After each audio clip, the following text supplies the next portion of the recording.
أعوذ بالله من الشيطان الرجيم.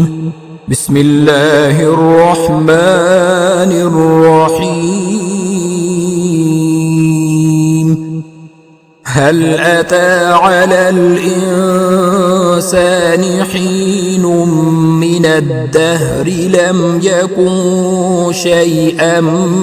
مذكورا إنا خلقنا الإنسان من نطفة أمشاج نبتليه فجعلناه سميعا بصيرا إنا هديناه السبيل إما شاكرا وإما كفورا إنا أعتدنا للكافرين سلاسل وأغلالا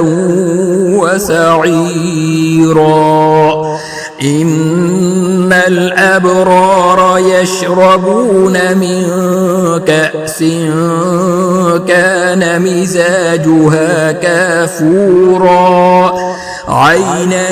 يشرب بها عباد الله يفجرونها تفجيرا يوفون بالنذر ويخافون يوما كان شره مستطيرا ويطعمون الطعام على حبه مسكينا ويتيما وأسيرا إنما نطعمكم لوجه الله لا نريد منكم جزاء ولا شكورا إنا نخاف من ربنا يوما عبوسا قمطريرا فوقاهم الله شر ذلك اليوم ولقاهم نظرة وسرورا وجزاهم بما صبروا جنة وحريرا متكئين فيها على الأرائك لا يرون فيها شمسا ولا زمهريرا ودانية عليهم ظلالها وذللت قطوفها تذليلا ويطاف عليهم بآنية من فضة وأكواب كانت قوارير من فضة قدروها تقديرا ويسقون فيها كأسا كان مزاجها زنجبيلا عينا فيها تسمى سلسبيلا ويطوف عليهم ولدان مخلدون إذا رأيتهم حسبتهم لؤلؤا منثورا وإذا رأيت ثم رأيت نعيما وملكا كبيرا عاليهم ثياب سندس خضر واستبرق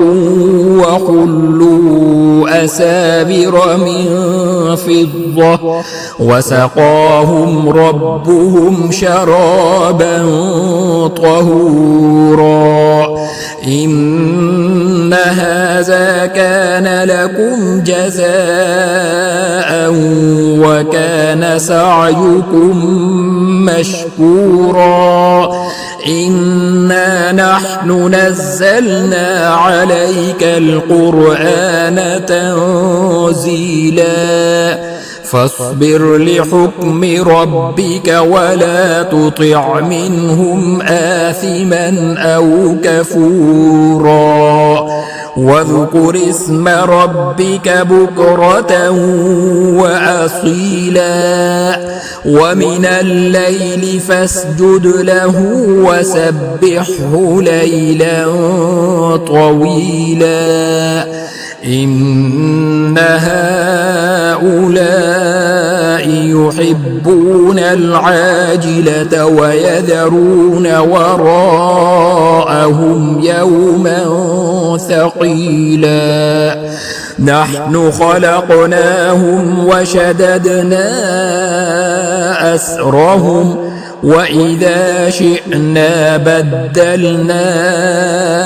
أمثالهم تبديلا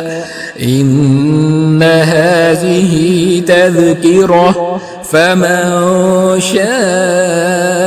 اتخذ إلى ربه سبيلا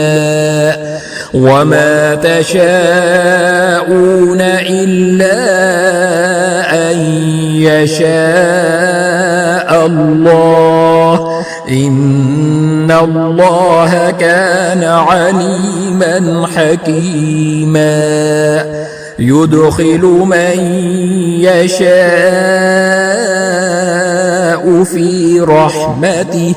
والظالمين أعد لهم عذابا أليما